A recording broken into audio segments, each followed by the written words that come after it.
माँ चंद्रघंटा प्रार्थना।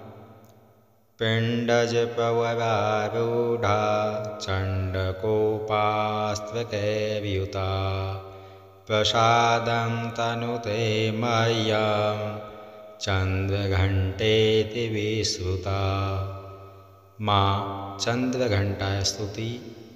या देवी सर्वभूतेषु माँ चंद्रघंटा रूपेण संस्थिता।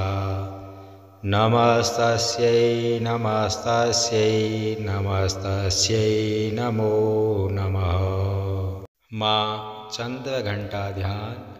वंदे वंचितलाभाय चन्द्रार्धकृतशेखरां सिंहारूढा चंद्रघंटा यशस्विनीं मणिपूरविसुतां तृतीया दुर्गा त्रिनेत्रां खड्गगदाशूलो चापसरपद्मकमण्डलो मालावराभीतिकरां पट्टाम्बरपरिधानां मृदुहास्या नानालङ्कारभूषितां मञ्जीरहारकेयूर किङ्किणीरत्नकुण्डलमण्डितां प्रफुल्लवदना विवाधारा कान्तकोमलां तुङ्गमकुचां कमनीयां लावण्यां क्षीमकटिनितम्बिनीं।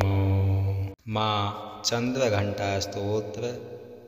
आपदुद्धारिणी त्वं हि आद्या शक्तिः शुभपराम् अरिमादिसिद्धदात्री चंद्रघंटे प्रणमाम्यहम्।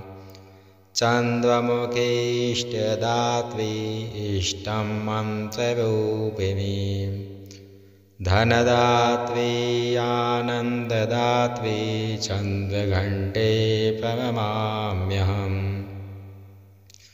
नानारूपधारिणी इच्छामयी सर्वैश्वर्यदायिनी सौभाग्यारोग्यदायिनी चन्द्रघंटे प्रणमाम्यहम्।